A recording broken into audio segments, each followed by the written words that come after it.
Witam Was serdecznie. Ten tydzień dla mnie był bardzo coachingowy. To znaczy, za każdym razem, jak miałem zajęcia, podczas tych zajęć padało wiele pytań, a zwłaszcza jeśli chodzi o listening, czyli o słuchanie, jak i reading, czyli czytanie. Chodzi tutaj o to, że w momencie, kiedy my mamy pierwszy kontakt z tekstem, albo pierwsze kontakty, czyli już jesteśmy w tym, ale wiadomo, już gdzieś to ileś trwa i puszczamy sobie jakiś podcast, puszczamy sobie listening albo po prostu czytamy coś. Co się wtedy dzieje? Wtedy właśnie zaczyna się dekoncentracja. Czyli wyobrażamy sobie, że czytamy jakiś tekst i w tym tekście nagle jakby wszystko rozumiemy, ale w pewnym momencie pojawia się słowo, którego nie łapiemy i zaczynamy się dekoncentrować. Jak temu zaradzić? Metody oczywiście na to nie ma, ponieważ jeżeli nie znamy słowa, to my nie jesteśmy w stanie wykopać go z ziemi, czy po prostu z naszego drugiego mózgu. Mamy tylko jeden. Więc pokażę Wam przykładowy tekst, jaki tutaj widzicie. Wygląda on tak. The infrastructure in Iraq is not good, but the government believes the project can be successful. The situation in the country is without big problems now. Była taka sytuacja, tutaj widzicie, że miałem zajęcia z jedną osobą, to było 0106, czyli dosłownie wczoraj. W tym zdaniu osoba, jakby Mariusz, pozdrawiam Cię, Mariusz zapomniał tutaj słowa the government, a to jest rząd. I teraz chodzi o to, że jeżeli my się zdekoncentrujemy totalnie, to cały kontekst nam ucieka, ale Mariuszowi akurat pokazałem, że w drugim zdaniu jest dokładnie to samo, co w pierwszym. Jeszcze raz, czyli zniknęło nam słowo government, po prostu zgubiliśmy je, nie pamiętamy tego i my się dekoncentrujemy i po prostu cały tekst nam ucieka. Ale gdybyśmy się skupili na dalszym tekście, to nagle okazałoby się, że the situation in the country is without big problems, czyli oznacza, że sytuacja w kraju jest generalnie bez wielkich problemów, no i jest tam jakiś projekt, który Irak jest w stanie zrealizować. Do czego zmierzam? Zmierzam do tego, że jeżeli nie pozwolimy sobie na to, żeby dokończyć cały tekst, to możemy stracić tę zawartość, której szukamy, czyli jakby interesuje nas to, że generalnie projekt zostanie zrealizowany i to też jesteśmy w stanie przekazać, po angielsku oczywiście. Musicie jakby nauczyć się po prostu olewać, dosłownie olewać słowa, których nie rozumiemy, czyli skupiamy się totalnie jakby na kontekście, staramy się jak najwięcej z tego wyłapać. Oczywiście jeżeli się nie da, to się nie da, no to jakby nie ma innej opcji. Ponieważ mam jeszcze coś dla Was.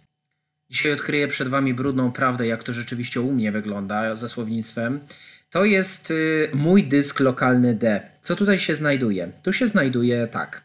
Mamy zdjęcia, ich jest tutaj dokładnie, sprawdźmy, 225. To są wszystkie screenshoty, które ja robiłem po prostu, ze wszystkiego.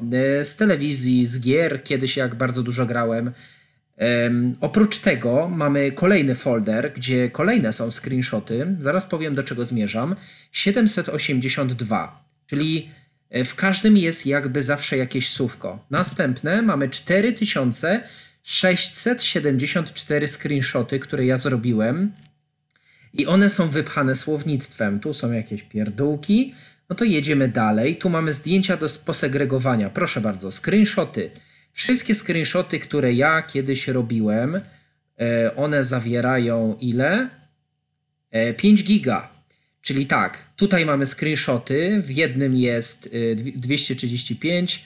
No nie chcę już tego liczyć, ale w każdym, żeby nie było, że kłamie, tutaj w każdym jest ileś screenshotów. Nie wiem, ile tego jest. Myślę, że z 7-8 tysięcy. O, tu jest nieźle, proszę zobaczyć. Tu są jeszcze jakieś zdjęcia, więc może bez przesady, ale tu mam mnóstwo screenshotów. 1919. Do czego ja zmierzam? Jest coś takiego jak program Anki Droid. Tam bardzo często zapisywałem słownictwo. Chodzi o to, że jeżeli będziemy budować słownictwo i będziemy się go uczyć non-stop, to i tak nie zda egzaminu, ponieważ wszystkie te screenshoty, które ja tutaj sobie natrzaskałem, ja i tak do nich nie wracam. One są tylko na potrzeby, nie wiem, YouTube'a, Facebooka, czegoś tam, coś, co dla was tworzę, coś dzięki czemu wam ten angielski jakoś tam szybciej idzie, może jakieś zasady gramatyczne, coś takiego, jakieś frazy, zdania i tak dalej. To jest dla mnie. Natomiast dla osób, które się uczą, słownictwo nic nie da. Czyli nawet jeżeli ten government będziemy znać, a znowu zgubimy jakieś słowo, to nie dość, że pojawi się frustracja, bo uczymy się cały czas słownictwa, ale i tak zapominamy słów, więc słownictwo, tak jak zawsze powtarzam, to jest 20% albo 25%, a 75% to są metody, to są struktury zdaniowe, które nie wymagają gramatyki, co cały czas staram się wam udowadniać, więc słownictwem nie jesteście w stanie niczego osiągnąć. Czyli chodzi o to, żeby nauczyć się omijać słownictwo, które jest nam w ogóle niepotrzebne, albo nawet jeśli pojawi się to słowo, to i tak z kontekstu wyciągniemy, o co chodzi. Jeżeli jesteśmy w stanie powiedzieć po angielsku, to zawsze ten egzamin będzie ukończony, czyli na zasadzie, że powiedzieliśmy tam 2, 3, 4 zdania odnośnie tego, co ktoś powiedział, czyli zrobiliśmy parafrazę danego tekstu i sprawa załatwiona. Teraz będę pozdrawiał Danutę, ponieważ Danuta znowu ze mną rozmawiała na temat tego, że ucząc się angielskiego trafiała na teksty albo ktoś jej podrzucał teksty, gdzie na przykład był żeglarz.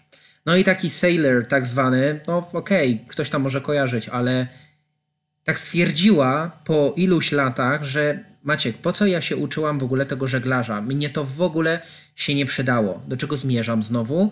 Do tego, żeby selekcjonować to, co będziemy czytać, to, co będziemy słuchać. Nie polegajmy na tym, co ktoś nam mówi, że weź sobie, obejrzyj i tak dalej. Jest bardzo dużo takich aplikacji, gdzie po prostu ten żeglarz jest dosłownie wszędzie i to jest fakt. Myślę, że to jest fakt. Ale jeżeli ktoś się tym interesuje, to jak najbardziej, ale uczmy się po prostu usuwać słowa jak znajomych, którzy są toksyczni i nie chcemy z nimi utrzymywać kontaktu. Może zrobimy takie porównanie, może łatwiej to dotrze. Jak kogoś nie lubimy, usuwamy go z życia i tyle. Nasze życie jest lepsze. Kropka. Ten argument myślę, że jest znany, przynajmniej tak mi intuicja podpowiada. Jeżeli jesteśmy za granicą, czy nawet rozmawiamy z native'em, nauczmy się po prostu, jeżeli on użył jakiegoś słowa i my rozumiemy je, ale na przykład nie chcemy go używać, bo nie mamy alternatywnego słowa, to właśnie nie powinniśmy tak robić, tylko wyzbyć się tego wstydu, albo nawet nie wstydu i po prostu potraktować to jako rzecz naturalną. Czyli jeżeli on powiedział stół, to my mówimy, a mówiłeś o tym stole, a mógłbyś opowiedzieć coś tam. Czyli kontynuujemy, po prostu wprowadzamy to słowo do dyskusji, udajemy, że nic się nie stało, bo to nie jest problem. I tak samo, jeżeli nie zrozumiemy danego słowa, to oczywiście od razu pytamy, jesteśmy otwarci na to. Jeżeli ktoś ma z tym problem, to tak samo pomyślcie sobie, że możemy oczywiście to zostawić, bo wiadomo, że są różni ludzie i pomyślą, nie, kurde, ja akurat chcę użyć tego, to może nauczmy się w ten sposób, że tak jak mówiłem, wykluczmy to słowo w ogóle z dyskusji i złapmy cały kontekst. Czyli zapomnijmy o tym słowie, zapomnijmy o tym, że to się stało, ale jakby kontynuujmy rozmowę, bo znamy kontekst i tak dalej i tyle. Nauczmy się po prostu likwidować to, co jest zbędne. Jeżeli jest szansa na to, żeby zapisać sobie słówka oczywiście już poza rozmową, poza dyskusją jakąś na żywo, to róbmy to w ten sposób, że nie zapisujmy wszystkich słów, które nie znamy, tylko może nauczmy się jakby kategoryzować słowa, które są dla nas ważne, mniej ważne, ale przede wszystkim też takie, które na przykład, bo czasami jest tak, że my znamy słowo, ale powiedzmy dawno go używaliśmy tego słowa i na przykład dzisiaj się pojawiło, ja kojarzę to słowo, to pytanie wtedy, czy zapisywać, czy nie.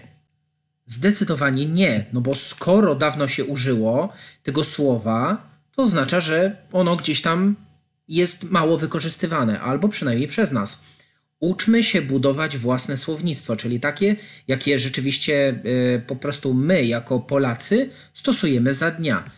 Czyli też uczmy się dobierać słowa do naszej osobowości. Albo takie słowo można po prostu sobie tylko zapisać, ale po angielsku, bez żadnych przykładów, bez żadnych całkowitych zdań, czy kompletnych zdań, po prostu napisać angielskie słowo i tak zostawić. I też tak bardzo często robiłem, dzięki czemu później przeglądając sobie po prostu słowa, pamiętałem, o co chodzi i tyle. Kolejna bardzo istotna rzecz to jest to, że mamy w tekstach bardzo często liczby, procenty, lata, nie wiem, numery jakieś, albo wiek, albo cokolwiek i my się gubimy. A najbardziej się gubimy, jak już są nazwy, jakieś obce nazwy własne. Co wtedy robić? Olewać, po prostu olewać. Złapać znowu kontekst, czyli jak mamy na przykład powiedziane, że jakieś tam zwierzę jest tej wysokości albo długości, to powiedzmy, że pamiętamy z tekstu, że ono jest wielkie czy jest małe. Powiedzmy, że po prostu to jest duże zwierzę albo małe zwierzę. Nie koncentrujmy się na tym, że długość tego, po prostu długość ogona jakiegoś tam, kuźwa, nie wiem, lamparta czy kogoś ma 30 cm czy 35. To nie jest istotne. Przede wszystkim tutaj, jeżeli będziemy się na tym skupiać, to będziemy niszczyć pamięć, bo z jednej strony ją ćwiczymy, ale z drugiej strony zapamiętujemy pewne fakty, które tak naprawdę są nam niepotrzebne. No chyba, że nam się to podoba, no to okej, wtedy jest inna sprawa. Ale jeżeli na przykład, nie wiem, coś zdarzyło się w jakimś tam roku i co prawda informacja jest ciekawa, ale tak myślimy sobie, kurde, przecież to jednak jakby no, nie zastosuję, generalnie to nie jest moje zainteresowanie, to powinniśmy to zostawić i wyłapać znowu kontekst. Właśnie przez te liczby, statystyki, jakieś numery, procenty, my się gubimy, my się dekoncentrujemy i cały tekst nam ucieka. Więc nauczmy się powiedzieć duży, mały, średni, nie wiem, podobny do czegoś, w jakiś sposób to opisać, ale niekoniecznie jakby stricte mówić o numerach, liczbach. No. Każdy chodzi do apteki, przynajmniej raz na dzień, oczywiście żart. Była taka sytuacja, że też jedna osoba, którą uczę, chciała skorzystać z apteki i przychodzi tam regularnie, co 2 miesiące, z tego co pamiętam. I jakieś tam leki były przepisywane i jak w ogóle się zachować, jak podejść i jak zagadać. No właśnie, i to jest takie ciekawe, że tutaj jakby nie było w ogóle świadomości, że można w ten sposób powiedzieć. Tutaj sobie to rozpisałem, ale generalnie my zawsze zaczynamy zdanie od I would like to, I want to. No want to jest nawet takie brzydkie, czyli chcę, to takie I would like to bardziej, czyli chciałbym. I to będzie chyba takie najbardziej uprzejme, ale to właśnie powoduje, że my będziemy się blokować, ponieważ zaraz na początku mamy jakąś gramatykę, mamy jakieś zwroty czy coś takiego. No i ja tutaj poleciłem, żeby oczywiście zacząć zdanie od there is, czyli po prostu powiemy there is medicine. Tak jak mówiłem, te leki są brane co 2 miesiące, więc powiedzieliśmy, więc wystarczy podejść do pani w aptece i powiedzieć there is medicine that I take every 2 months. Czyli po prostu biorę co każde 2 miesiące i na przykład możemy powiedzieć it's XYZ, tak? Czyli powiedzieć nazwę i już mamy całe zdanie gotowe. Natomiast jeżeli my będziemy zaczynać silić się od jakichś zdań typu rozmawiałem przez telefon i tak dalej, najpierw nauczmy się tego. Jak już nauczymy się komunikować słowa, to później możemy sobie mówić, że 2 tygodnie temu miałem przyjemność rozmawiać z panią z apteki i tak dalej. To na późnym albo późniejszym etapie nauki. Na początku nauczmy się prosto i przede wszystkim tak jak native mówi. A dokładnie mowa o tym. There is a question I want to ask. Również taka sytuacja mogłaby być w aptece, czyli mam do pani pytanie. Czyli tak jakbyśmy powiedzieli, mam leki do odebrania. Dokładnie to samo. Czyli there is a question I want to ask. To jest jakby standard w angielskim i nie wiem dlaczego nikt tak nie mówi, tylko zawsze zaczynamy I would like to, czyli silimy się na jakąś taką niepotrzebną gramatykę, do czego absolutnie zniechęcam. I teraz jeżeli mamy there is a question I want to ask, również taka historia też się w tym tygodniu pojawiła, już mówię o co chodzi.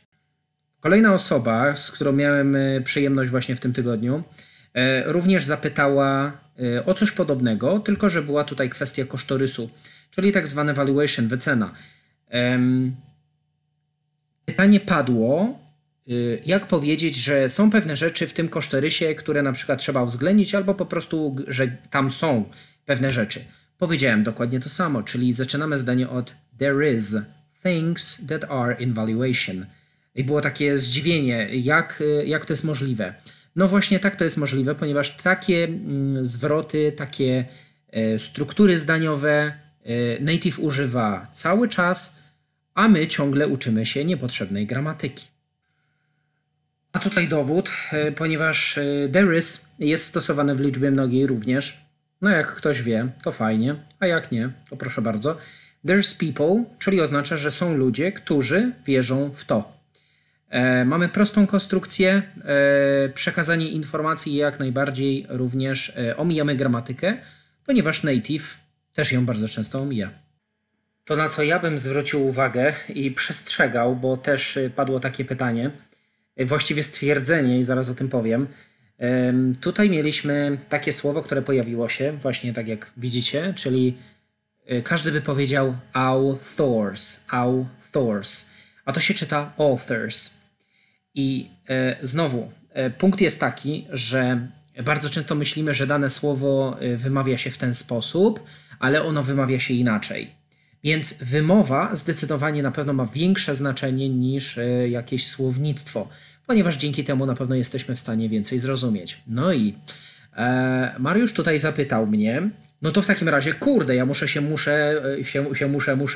fonetyki uczyć, a ja mówię nie, obserwować, zbierać informacje i znowu nauka, web pełen stop, tak? Czyli chodzi o to, że nie bierzemy całej fonetyki, tylko po prostu zbieramy sobie informacje, które lektor nam mówi, które są mówione przez nauczyciela i zbieramy sobie powolutku te informacje, na przykład odnośnie akcentu, odnośnie wymowy, czyli wymowa zdecydowanie nam bardzo pomoże, ale nie tak, że zaraz cała fonetyka czy coś takiego. Nie, to tak nie działa.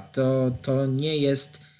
Tak to nie działa po prostu w języku angielskim. Musimy brać to porcjami, jak to się mówi. Czyli nie uczymy się całego po prostu działu, tylko powolutku. I później Mariusz mi mówi, zaczynam rozumieć teksty piosenek i okazuje się, że są głupie. No ja potwierdzam, no tak, teksty są banalne. Niesamowicie niemalże tak głupie jak... Kiedyś ktoś mi powiedział tak samo, że w angielskim potrzebna jest pewność siebie. Oczywiście, że tak. To wszystko podbudowuje twoje ego. I to jest jakaś tam prawda. Nie chcę jakiegoś super coachowania robić, ale rzeczywiście tak jest. Musimy mieć jakiś odrobinę pewności siebie, jeśli chodzi o gramatykę, jeśli chodzi o jakieś tam słownictwo na pewnym poziomie, albo po prostu jakby umiejętność tworzenia prostych zdań bez gramatyki, powtarzam, no bo ta gramatyka właśnie nas zwalnia, te czasy nas zwalniają, te wszystkie struktury, które my się uczymy, te czasowniki i to wszystko, to powoduje, że my mamy slowdown. I ostatecznie, wiem, że to nie jest łatwe, dlatego zawsze powtarzam, jeśli czujecie, że tekst jest za trudny, to trzeba zejść poziom niżej, żeby otrzymać tak zwany komfort. Tekst jest za trudny, schodzimy poziom niżej, a czasami nawet o 2 poziomy niżej, żeby poczuć się swobodnie. Nie wchodzimy w teksty, które są bardzo trudne. I to jest wszystko. To są wszystkie punkty. Bardzo przepraszam, że ich nie ponumerowałem, ale jakoś tak wyszło. Bardzo dziękuję za dziś. Trzymajcie się. No i do zgadania. Hej! A może ten stary serwis motoryzacyjny rzeczywiście nazywa się Otomoto, a nie Automoto, tylko Otomoto i pochodzi od angielskiego, he?